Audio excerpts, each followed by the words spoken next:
Sommet franco-allemand. Ce matin, M. Giscard d'Estaing a été reçu par le président allemand, M. Scheel, tandis que M. Chirac conférait avec le chancelier Schmitt. Deuxième entretien, Schmitt-Giscard, aujourd'hui même. Le paquebot France sera désarmé, alors qu'il n'a que 14 ans d'âge.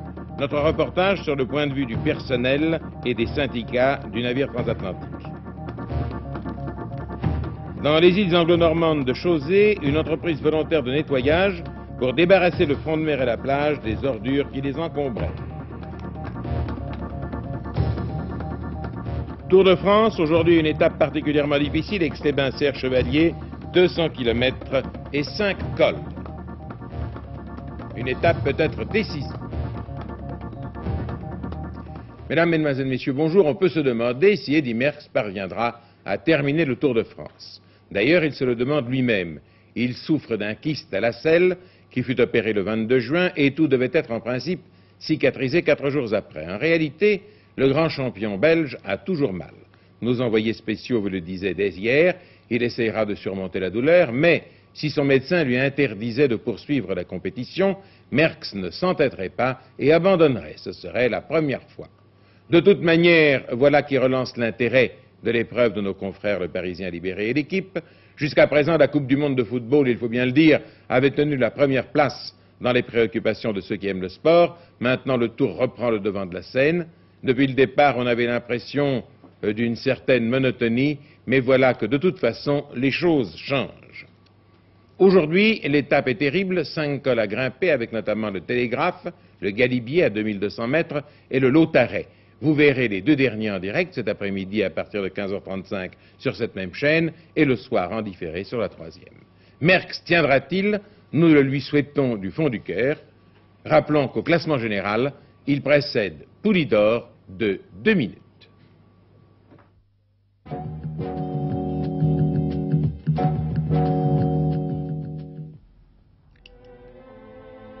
Peu de réactions encore ce matin après l'annonce par la Compagnie Générale Transatlantique du désarmement de France à l'automne. Le secrétaire d'État au transport, Marcel Cavaillé, expliquera demain au cours d'une conférence de presse la position du gouvernement qui a décidé de supprimer toute subvention au paquebot. Il devrait également indiquer quelles mesures l'État entend prendre pour permettre à l'économie d'une ville comme Le Havre, le port d'attache, de supporter un choc aussi brutal. La Transat, qui jusqu'à présent s'est refusée à toute déclaration, a mis de son côté à l'étude un plan de reconversion et de reclassement du personnel, celui du bord et celui du sol. Ce plan sera présenté à un prochain comité central d'entreprise.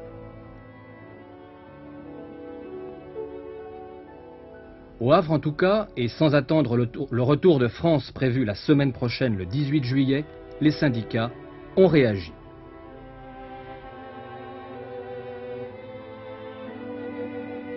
La CFDT ne peut pas accepter le désarmement du paquebot France, puisque dans le problème de l'emploi, ça représente 1700 marins qui vont être licenciés sur une profession qui en compte 18 000.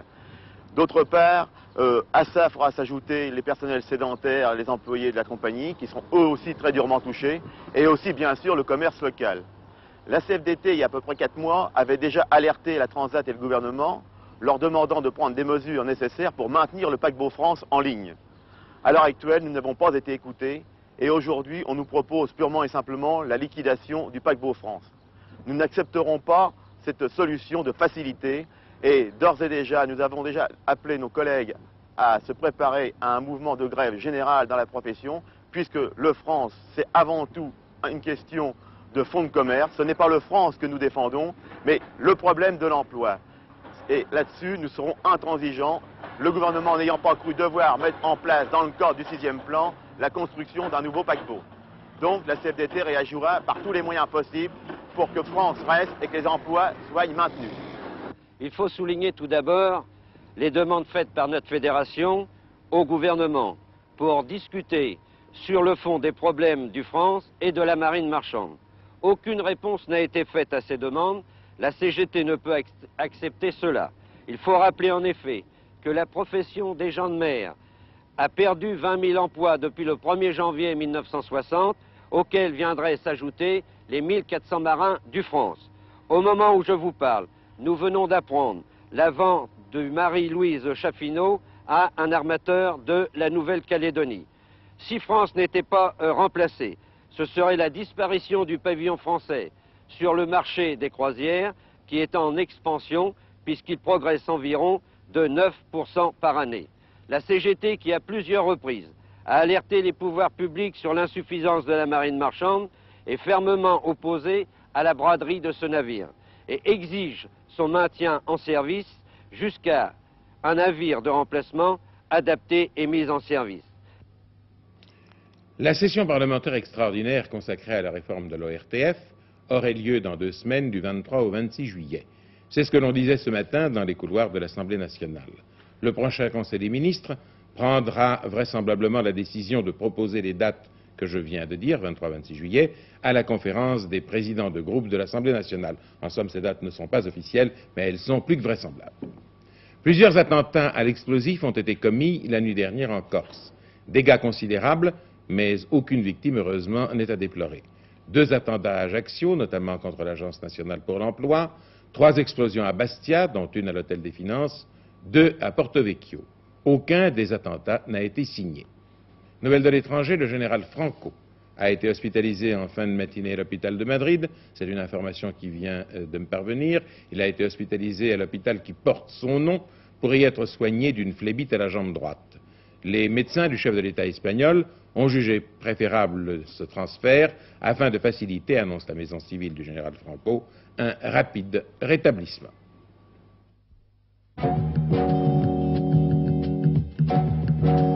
La réalisation en 1980 de l'Union européenne, c'est toujours le grand objectif à moyen terme des 9 pays de la communauté. Et ici, à Bonn, au cours de leurs entretiens, les délégations françaises et allemandes l'ont réaffirmé et se sont prononcées, c'est important, en faveur d'une initiative en matière politique avant la fin de l'année. Mais dans l'immédiat, il faut en priorité chercher des solutions concrètes aux problèmes économiques et financiers de l'Europe des 9, poursuite de la hausse des prix, déficit du commerce extérieur, conséquences de la crise de l'énergie. Et ces dossiers ont dominé les entretiens entre le chancelier fédéral et le chef de l'État. Des entretiens marqués également hier soir par une promesse de M. Helmut Schmidt qui s'est prononcé pour la ratification avant la fin de l'année de la convention judiciaire franco-allemande, une convention qui prévoit que les tribunaux allemands pourront juger les criminels de guerre déjà condamnés en France. Une promesse qui témoigne des bonnes relations entre les 2 pays. Les conversations entre M. Schmidt et M. Giscard d'Estaing, entre les 2 délégations, au grand complet, se termineront au début de l'après-midi. Mais déjà, il y a quelques instants, à la suite d'une réunion plénière entre ces 2 délégations, françaises et allemandes, le chef de l'État et le chancelier ouest-allemand ont tiré les premiers enseignements de ce sommet. Le chancelier fédéral, pour sa part, s'est déclaré très satisfait des mesures économiques et financières prises il y a moins d'1 mois par le gouvernement français. Elles contribueront, a-t-il indiqué, à l'évolution parallèle et nécessaire des économies françaises et allemandes. Le président Giscard d'Estaing, de son côté, a souligné qu'en matière bilatérale, il n'y avait plus de problèmes, mais uniquement des thèmes de coopération. Et en premier lieu, la lutte contre l'inflation. Risque d'être le rocher de la Loreley sur lequel se briserait l'unité de la communauté économique européenne. Il est donc indispensable que dans la période à venir, les efforts qui sont menés dans les différents pays aboutissent à une réduction parallèle des taux d'inflation. Des résultats remarquables ont été obtenus en Allemagne fédérale et je félicite à cette occasion mon ancien collègue chargé des finances de ce pays.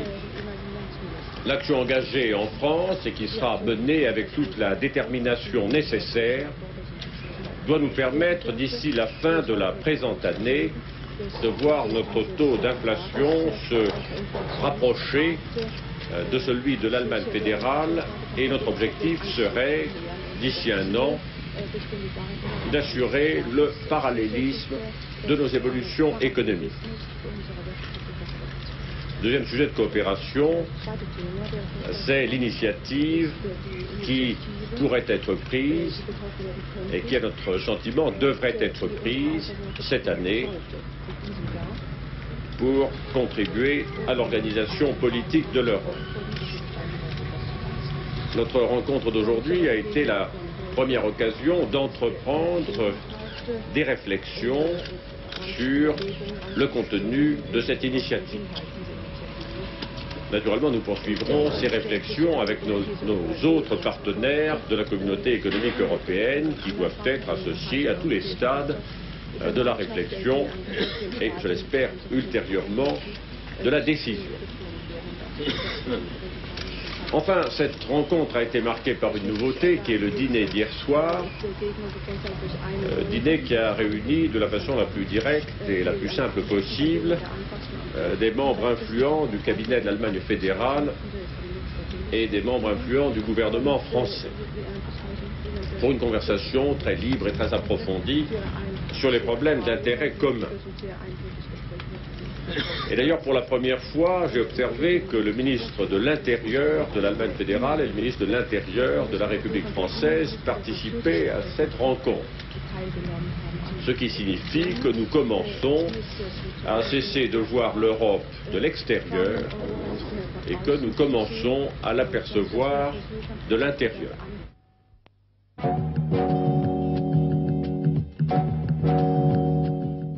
L'année 1973 a été bonne pour la sidérurgie française. Les prévisions de production ont été tenues et les clients français ou étrangers ont été servis comme ils le désiraient malgré un dernier trimestre qui a vu la hausse des produits pétroliers.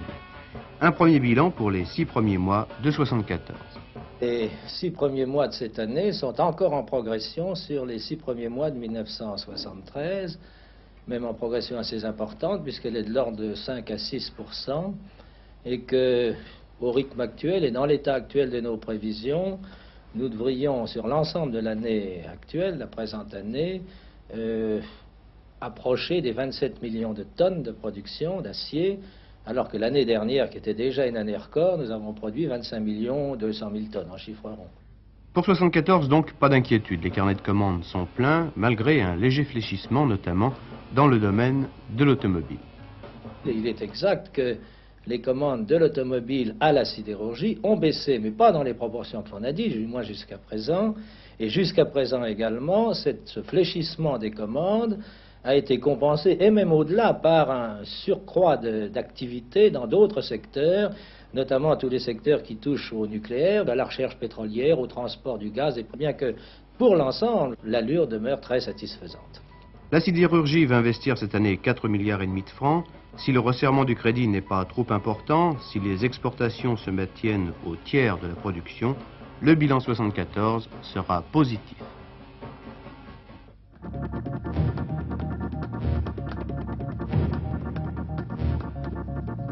Le raid israélien d'hier soir contre le Liban présente 3 aspects nouveaux. Premièrement, c'est la marine qui a opéré.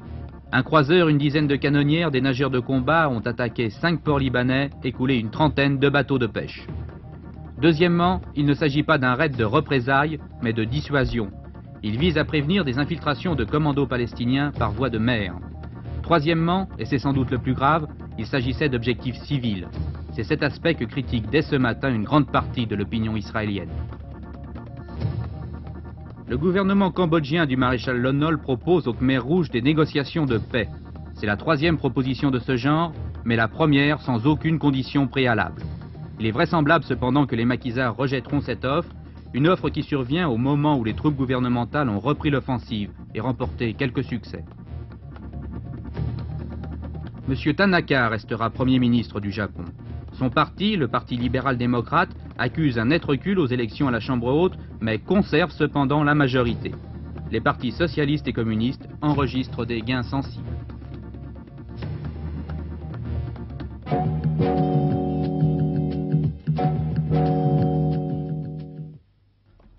Les sondages se sont donc trompés. Le Canada a ce matin un gouvernement majoritaire.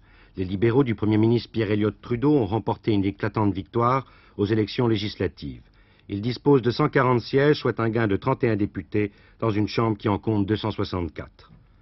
Le principal parti d'opposition, les conservateurs, avec 95 élus, ont perdu 12 sièges. Leur leader, Robert Stanfield, échoue donc pour la 3e fois dans sa tentative de prendre le pouvoir, un échec qui va marquer sans doute son effacement de la scène politique. Les conservateurs avaient fait du gel des prix et des salaires leur cheval de bataille, provoquant une levée de boucliers chez les syndicats. Les Canadiens ont donc voté contre ce projet. Autre victime de ces élections, le nouveau Parti démocrate. Il n'a plus que 16 députés, il en comptait 31 dans la précédente chambre. Son chef, David Lewis, a lui-même connu la défaite dans sa circonscription. C'est ce parti qui, en refusant de soutenir le gouvernement Trudeau en mai dernier, a provoqué ces élections. Les Canadiens ne voulaient pas de ce scrutin et ainsi le NPD se trouve privé de son rôle d'arbitre du pouvoir. Les libéraux ne peuvent donc qu'avoir des motifs de satisfaction. Les élections de 72 ne sont plus qu'un mauvais souvenir. Ils ont survécu à l'inflation et pendant 4 ans maintenant, Pierre Elliott Trudeau a les coudées franches.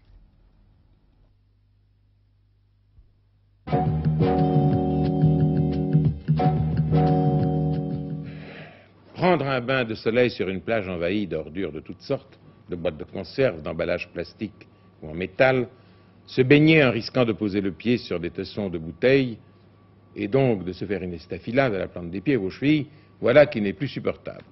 Avant-hier dimanche, un millier de touristes et de plaisanciers se sont transformés en éboueurs afin de nettoyer les criques et les plages des îles Chausey au large de Granville. Cette opération, organisée dans le cadre de la campagne La France propre, doit faire prendre conscience à tous les estivants, à tous les plaisanciers, à tous ceux qui vont passer un week-end de la mer, de l'absolue nécessité de ne plus jeter ordures ni détritus n'importe où et n'importe comment. Demander à des touristes de se transformer en éboueurs, ne serait-ce que pour une journée, tenait peut-être de l'utopie. Pourtant, au-delà de toute espérance, une centaine de bateaux sont venus de Granville, Dinard ou Saint-Malo. 1100 volontaires étaient prêts à se mettre au travail pour ramasser les ordures qui défigurent les îles Chausey. Dès leur arrivée, les organisateurs de la campagne Garder la France propre leur remettaient des sacs et ils partaient avec bonne humeur pour ce ramassage un peu particulier.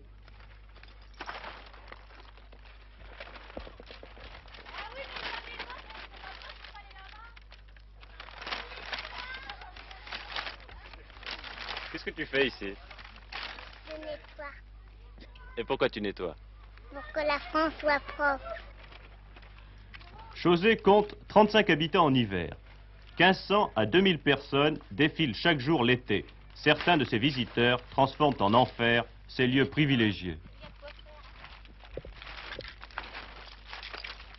Si chacun faisait un petit effort, les plages ne seraient pas sales.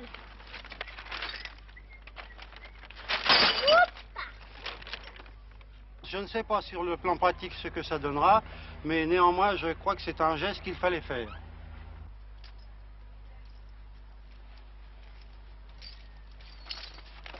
Moi-même, j'ai pris conscience cette année, les bouteilles que l'année dernière je balançais à la mer, je ne les balance plus jamais à la mer. Et il y a quelques jours, j'ai vidé le bac recevant l'huile en dessous de mon moteur. L'année dernière, j'aurais balancé ma boîte d'huile à la mer. Cette année, je l'ai ramenée à la maison et je l'ai enfouie dans le fond du jardin. Tenez, regardez, voilà un morceau de bouteille, il est d'aujourd'hui même, vous voyez là, c'est même pas décollé, ça a été crassé aujourd'hui. Alors, des quantités de gens ça abîme les pieds là-dessus, voyez-vous. Alors je pense qu'il faut que ça cesse, quoi. Les éboueurs d'un jour n'ont pas perdu leur temps, 5 tonnes d'ordures ont été ramassées et ramenées à Granville pour y être incinérées. Mais je peux vous dire que j'ai vu aujourd'hui des gens, parce que là vous avez combien? Vous avez 50 sacs, mais là-bas il y en a 180, hein. Eh bien les gens regardaient ça, et j'ai l'impression que ça fait scandale dans leur esprit. Ils ont regardé ça, et quand ils ont vu ça, ils disent tout de même, mais c'est vrai qu'on ne peut pas rester comme ça. Et je crois que ces gens ne recommenceront pas. Souhaitons que ces opérations de nettoyage fassent prendre conscience aux estivants de la nécessité de ne plus salir les plages.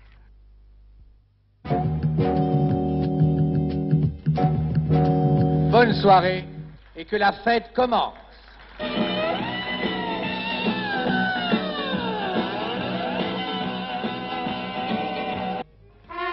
Somptueux week-end musical et chorégraphique à Baden-Baden pour le traditionnel bal des petits lits blancs sous le signe de l'amitié franco-allemande, à la veille de la venue à Bonn de M. Giscard d'Estaing, avec pourtant le sentiment qu'en France, cette manifestation réservée à quelques privilégiés n'avait plus son rayonnement de naguère.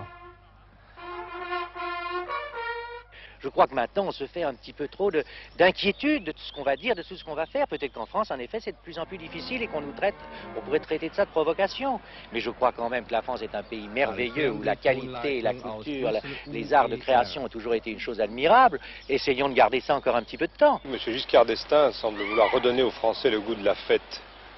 C'est pas vraiment une fête ici. Je crois qu'il faut tout de même pas rêver. Ce sont des gens qui viennent à la fois pour une bonne œuvre, ils donnent de l'argent, ils sont contents de donner de l'argent, et en même temps beaucoup, je crois, pour se retrouver. On peut faire des fêtes magnifiques. Vous parliez tout à l'heure, on parlait de la kermesse aux étoiles. C'était une fête populaire où venaient 200, 300, 400 000 Parisiens de tous les milieux. On rencontrait la femme de chambre, sa patronne, le type du métro, des PDG. C'était merveilleux. C'est ça qu'il faut refaire. La grande fête populaire dans un cadre merveilleux comme les Tuileries. Alors ça, c'est une chose fantastique. Alors si le président Giscard d'Estaing est décidé, comme il en a parlé déjà une ou deux fois, à redonner le goût de la fête à la France, mais c'est superbe. Le meneur de jeu, Jean-Claude Brialy, retrouvant le temps de son adolescence. C'est très émouvant de retourner dans une ville où on a connu beaucoup de choses. D'abord, j'ai fait mes études. Mon père était colonel ici. J'ai aimé la première fille que j'ai connue ici. J'ai fait mon service militaire et j'ai débuté au Petit Théâtre de Baden comme acteur. Alors, d'abord c'est une ville très jolie. Et c'est une ville qui a gardé, je suis sûr, depuis 100 ans, le charme. Ici, le baroque est quelquefois extravagant, mais c'est une ville qui est trop spirituelle, qui est plus une ville viennoise qu'une ville allemande. Le charme gentiment désuet de Baden-Baden s'accordait à merveille à la circonstance, et l'actuelle mode rétro faisait paraître d'actualité ce retour élégant aux années 30, un retour qui ravit Jean-Claude Brialy, ouvrant avec Ludmilla Tcherina le 36e bal des Petits Lits Blancs.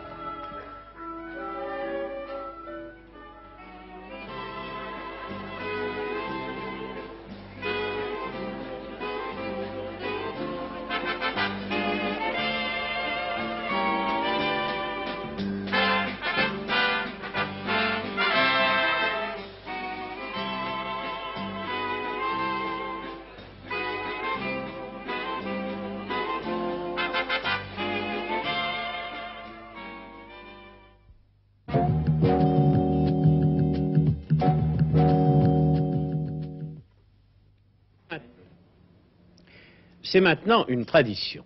La campagne présidentielle en France inspire les observateurs et les journalistes politiques. Ce fut le cas en 1966, après l'élection du général de Gaulle. Ce fut également le cas en 1969, après l'élection de Georges Pompidou.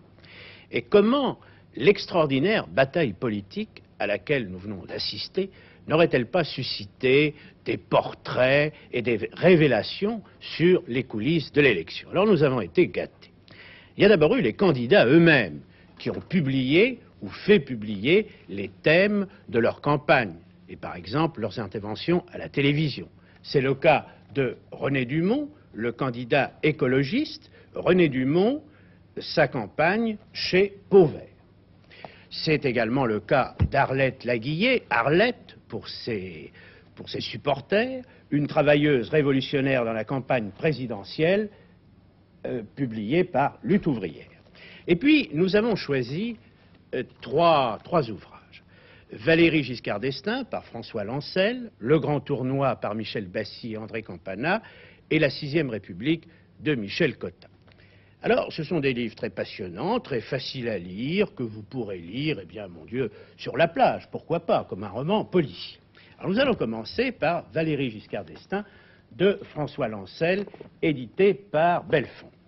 Alors là, François Lancel, il y a quand même un petit mystère. Ce livre a fait son apparition dans les librairies le lendemain, je crois, de l'élection de Valéry Giscard d'Estaing. Alors de deux choses l'une, ou vous lisez dans le Mar de Café, et vous saviez que Valéry Giscard d'Estaing allait être élu, ou alors c'est un pari. Vous avez parié sur son élection et vous avez préparé plusieurs versions, et peut-être, pourquoi pas, plusieurs premières pages, et plusieurs couvertures. Alors quelle est la vérité? La vérité, c'est que ça a été effectivement un pari. Pierre Belfond a fait le pari que Valéry Giscard d'Estaing passerait d'abord le cap du premier tour et ensuite serait élu au second tour. Et à la veille du premier tour, donc, il m'a demandé de faire ce livre. Et je me suis mis au travail. Voilà, simplement, j'ai accepté le pari. J'ai dit, bon, ben, je vais travailler, on verra bien, si ça marche, ça marche.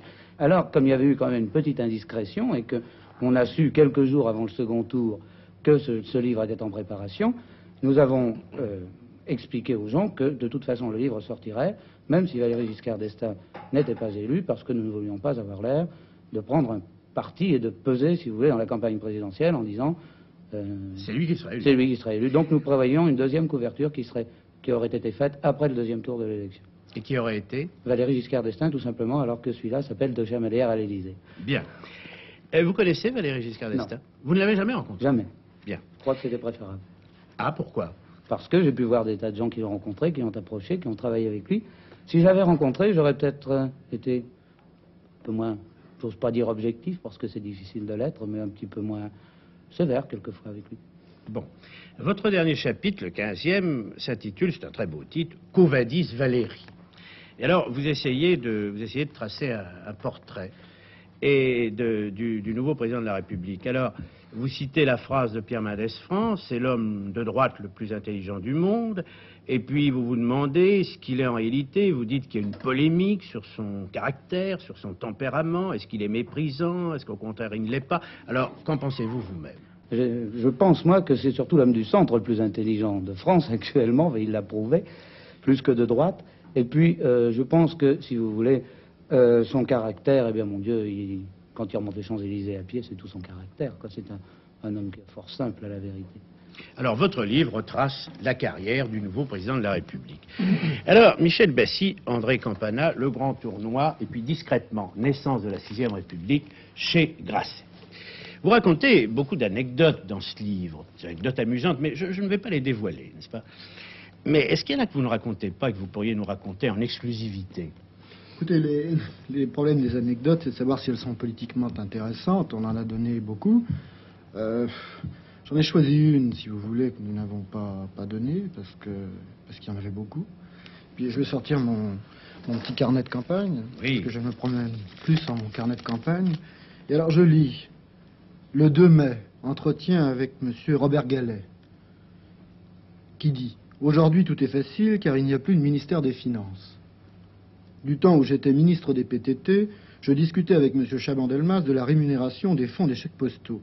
Et il y avait là M. Jean Calvet, vous savez que Jean Calvet était directeur du cabinet de M. Giscard d'Estaing, alors ministre des Finances, pour M. Giscard d'Estaing. Et à un moment donné, M. Calvet me dit « Écoutez, vous avez des arguments intéressants, écrivez-nous pour nous les expliquer. » Robert Gallet répond « J'ai fait le compte, je vous ai écrit 31 fois.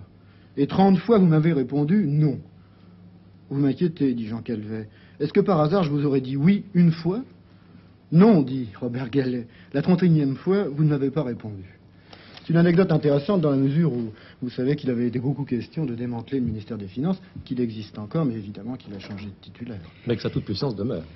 Dites-moi, Michel Bessy, toutes ces anecdotes, parce que votre livre, il a peut-être paru un peu moins vite que celui de M. Lancel, mais enfin tout de même, on l'a vu assez vite, oui, après la conclusion. Vous les avez vérifiés? Comment ça se passe? Comment on fait un livre? Écoutez, Joseph Poli, vous me posez une question, mais vous pourriez répondre vous-même, parce que vous avez écrit vous-même un livre sur la campagne qui a vu l'élection du général de Gaulle en 1965.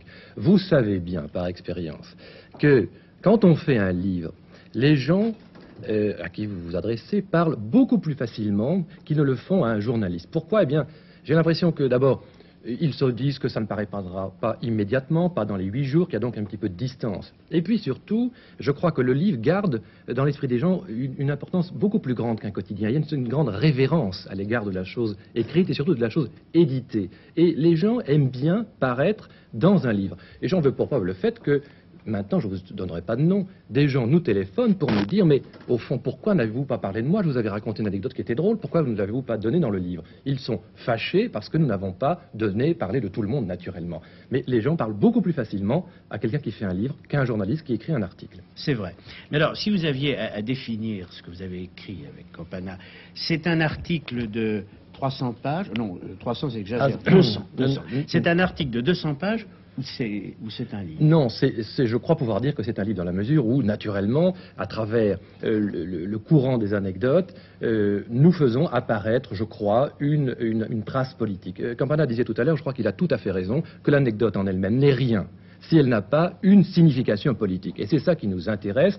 Aucune, je crois pouvoir le dire, aucune de nos anecdotes n'a de valeur en elle-même, mais n'a de valeur que parce qu'elle explique une situation politique et qu'elle éclaire surtout ce que nous avons voulu faire, un peu de cette extraordinaire comédie humaine que fut ce grand tournoi, que fut cette élection présidentielle que nous venons de vivre. Alors, Michel Cotta, la 6e République chez Flammarion. Et vous aussi, vous racontez beaucoup d'anecdotes. D'ailleurs, ces deux livres sont assez complémentaires. Le mot anecdote, effectivement, me choque un peu. Ah. Je ne suis pas tout à fait contre, mais d'histoire. chaque anecdote n'a de sens que si elle est replacée dans un contexte et si elle révèle le cheminement, l'évolution des hommes, et si au fond, elle correspond à un éclairage sur un personnage, un éclairage sur un portrait. Oui, alors justement, vous racontez beaucoup d'anecdotes sur Chaban-Delmas. Vous êtes un peu sévère, je trouve. Un peu cruel, parfois. Vous trouvez? Non, je crois que alors se donner une mauvaise image. Non, j'essaie d'expliquer ce qui s'est passé. Ce qui s'est passé. Et comment Jacques Chaban-Delmas, qui partait avec une longueur d'avance à peu près, ou qui semblait partir avec une longueur d'avance sur tout le monde, a finalement raté sa compagne. Je ne pense pas que ce soit de la sévérité, je ne veux pas dire non plus que ce soit de la lucidité. Alors, vous avez appelé votre livre 6e République, et à la fin du livre, vous expliquez qu'au fond, on vient de tourner une page. Mais si vous aviez à refaire aujourd'hui, et nous sommes au mois de juillet, si vous aviez à refaire ce livre, vous l'intituleriez également 6e République? Ah, tout à fait, plus que jamais. Ah, ben alors expliquez-nous pourquoi. Alors, la 6e République, je reconnais que l'astuce est un peu évidente, peut-être, mais je crois qu'elle reflète une réalité. Je crois que ce qui a profondément changé, ce sont d'abord les hommes clés. Olivier Guichard disait l'autre jour que dans l'état actuel, les 7 personnes clés qui détenaient tous les postes importants, auxquels aucune décision n'échappait, étaient 7 anciens fonctionnaires des finances. Je peux vous les énumérer. Non. C'est pas la peine. Et je crois que les hommes ont changé, la majorité présidentielle a changé, et au fond, ça ne m'étonne pas, puisque depuis 1962, date à laquelle, je crois, Valéry Giscard d'Estaing a commencé à penser qu'il pourrait être un jour président de la République, toute sa démarche s'expliquait parce que il pensait, ses collaborateurs l'ont dit, M. Poniatowski l'a dit souvent, que le gaullisme était un phénomène aberrant, qui, si vous voulez, disparaîtrait de notre histoire, que c'était un regroupement, mais qui ne correspondait pas à la nature profonde et aux 6 familles traditionnelles, 6 familles politiques traditionnelles. Eh bien, je crois effectivement que c'est un peu à cela que nous assistons, c'est-à-dire à un reclassement des forces politiques. Moi, je vais poser une question à Michel Cotta. Est-ce qu'elle pense que la 6e République est née avec Valéry Giscard d'Estaing ou est-ce qu'elle est née avec Georges Pompidou? Non, je pense qu'elle est née avec Valéry Giscard d'Estaing. Eh bien, nous en resterons là. Merci, madame. Merci, messieurs.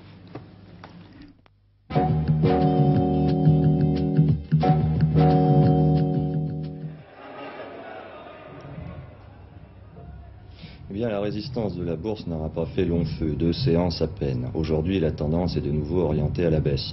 Ce n'est pas à proprement parler une surprise. En effet, avant l'ouverture du marché, les professionnels s'attendaient à un mouvement de baisse, de fortes ventes sur les valeurs françaises. En effet, toutes les places mondiales sont malades, y compris Wall Street. Or, hier, la bourse américaine a fortement baissé. L'indice Dow Jones a perdu 21 points, ce qui le situe à son plus bas niveau depuis novembre 1970. Paris ne pouvait donc pas rester insensible à cette rechute. Et vous le voyez à la corbeille, les baisses sont assez nettes. Dans l'ensemble, au passage, vous n'avez pas pu voir le dollar, je vous le donne, il fait aujourd'hui 4,82 francs contre 4,81 quart, donc pratiquement pas de changement. Michelin est résistant, par contre c'est une des rares valeurs à résister, mais il est vrai que vous voyez qu'à ce niveau-là, Michelin avait fortement baissé depuis un certain temps. Rhône-Poulenc que perd 6 francs, perd plutôt exactement 2,50 francs, et derrière encore perd une fraction, ce qui montre que non seulement les premiers cours sont en baisse, mais les professionnels vendent, comme on dit techniquement, enfin en jargon boursier, vendent derrière. Jacques Borel est en train d'être coté, 448, vous voyez c'est également de la baisse. Il a été coté après le Suez qui était également en baisse, je ne vois pas la tête au cash, oui, 5,90 francs. Et les écarts sont assez notables dans l'ensemble. Le PUC 2 francs seulement, mais le PUC est à 112 francs, ce qui est un prix qui doit capitaliser très peu ses bénéfices en 1974. Usinor, la sidérurgie est relativement tenue. Ce secteur se tient pas trop mal. Vous avez entendu tout à l'heure M. Jacques Ferry qui a dit que la conjoncture était bonne dans la sidérurgie. Il reste que la Shears de son côté était quand même en baisse, comme quoi la tendance générale de la bourse influe énormément, en dépit des comparaisons, influe énormément sur les cours. Maison Phoenix inchangée. Maison Phoenix avait également fortement baissé ces derniers temps. C'était dans le temps, il y a quelques mois, une valeur de croissance qui animait notamment la bourse. Et l'un dans l'autre, si vous voulez, la séance est mauvaise. Bon, les motifs, mon Dieu, les motifs n'ont pas tellement changé. C'est la hausse des taux d'intérêt, notamment à New York, où hier, les banques ont remonté le prime rate de 12 à 12,25, ce qui vous explique cette forte baisse. À Paris, les taux sont également élevés. Et malgré une détente aujourd'hui. Sur le marché de l'or, par contre, est en reprise. Tendance de l'or, on cotait 134 $ ce matin. Pardon, 134 $, c'était à la fin de la semaine dernière. Ce matin, on était en forte reprise à Londres à 142 $. Le kilo a gagné 23 490 contre 22 450. Et le Napoléon est aussi en reprise à 243 contre 239,60. Le Giscard, évidemment, suit et il remonte très nettement au-dessus de 400 francs puisqu'il cote aujourd'hui 415 francs 90. Après un premier cours que vous ne voyez pas là, qui était de 419 francs. Oui, je vous disais donc que la tendance des taux d'intérêt perturbait complètement les places internationales, indépendamment des craintes de ralentissement économique. Sur le marché de l'euro-dollar, c'est le trouble perpétuel. Certaines banques ne sont plus solvables, certains établissements financiers dont sont en craque. La Banque de Cologne, notamment, a eu des problèmes récemment. Et les capitaux arabes, aussi bien que les capitaux encore internationaux, hésitent à se reporter, ce qui explique en partie la hausse des taux. D'autre part, d'autres cours. Voilà DBA au passage qui perd près de 3 francs, près de 4 francs plus exactement. Au pétrole, BP est inchangé. Pechel Brown perd également une fraction. Institut Mérieux résiste à 554 francs, un seul franc de baisse. Au Champagne, Motensi 556 francs, mais 50 francs derrière, donc en fait 10 francs de baisse. Moon par contre est en hausse. Moon gagne 6 francs. Alors, les secteurs du marché qui ont été les mieux disposés, peut-on dire, sont essentiellement les mines d'or. C'est le seul, car pour les valeurs françaises, c'est quasiment de la baisse partout. Aux banques, notamment, Bail Équipement perd 6 francs. Je vous donne quelques cours comme cela au passage. Crédit National, lui, est inchangé. Au matériel électrique, secteur très affecté. CIT Alcatel perd 48 francs. LMT perd 43 francs. Moulinex, 20 francs. Vous voyez encore d'autres cours. CIT même repère encore 40 francs derrière. Si bien que cette séance de bourse est quand même assez mauvaise et dans l'ensemble assez déprimante. Ici Paris, ici la bourse de Paris, à vous les studios. Très rapidement, le temps aujourd'hui, eh bien, il sera beau, un peu nuageux par moments, surtout dans le nord, l'ouest et le sud-ouest. Tendance orageuse l'après-midi sur les Vosges, le Jura, le Massif central et les Alpes. Température, eh bien, elle reste élevée dans la moitié sud-est du pays, mais elles seront en légère baisse sur la moitié nord-ouest. Nous nous retrouvons, si vous le voulez bien, ce soir à 19h45. Bon après-midi. Merci.